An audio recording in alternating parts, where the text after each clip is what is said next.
Of the 44 sumo camps in the Nagoya region right now, Daieisho's is the furthest away from the July arena.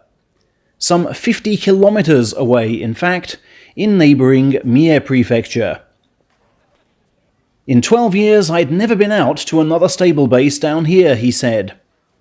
And with so many salaried colleagues with him at Oitekaze Stable, he never really had the need. But yesterday, he trained with Abi at Camp Shikoroyama, and today he made the 200-minute round trip to Camp Sadogatake for a Saitama Sakai Old Boys reunion.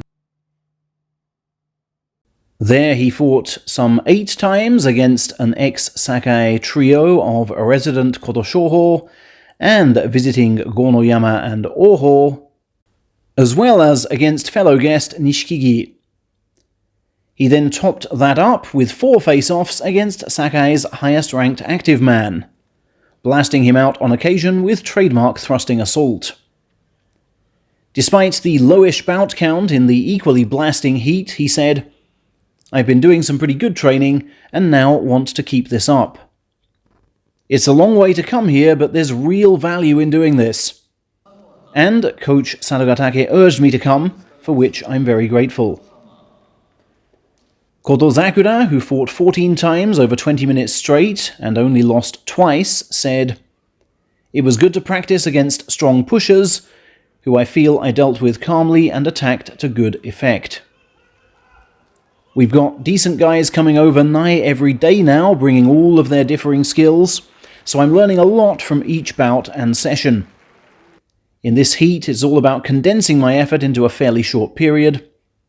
I've got to take extra care of my body heading into this one."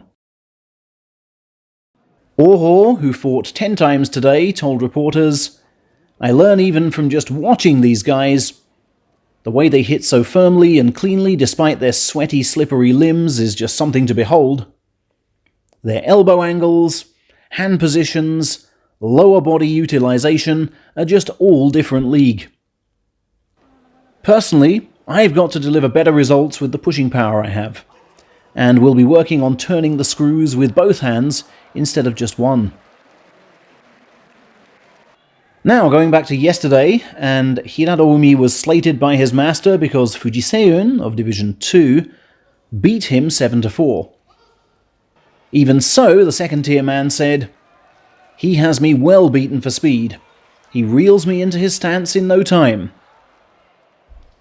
If my inside right goes straight up against his, there's no way I'm going to win. So I opted for double inside grip and tried to shut him out. I've been out training with Ryuden Kagayaki and Shonan Noumi too. I feel more confident than before, and my knees are now at 80%. This time last year, of course, Fujiseun was on the treatment table having a right knee operation." Troubled Ozeki Takakeisho, meanwhile, has been off the practice bouts again due to his brush with heatstroke. "It's not a major problem," he said. "I know what I have to do prior to opening day. These things happen, I've come to learn.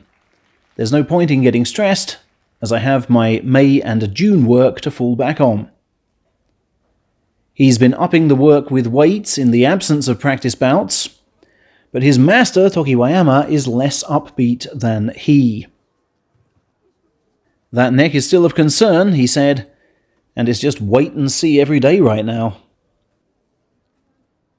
Finally, Takayasu has been fighting hard at his Tagonoura camp, taking 17 bouts from 18 against lower-tier colleagues yesterday. "I came down late to Nagoya as my hips gave a hint they'd play up again, so I stayed back in Tokyo for treatment," he said. "Now to boost my muscles again, get the requisite rest, and get prepared for day one." Those hips, of course, ruined his July of last year, and indeed the July 2 years before that. In fact, he's not been injury-free down here since 2018.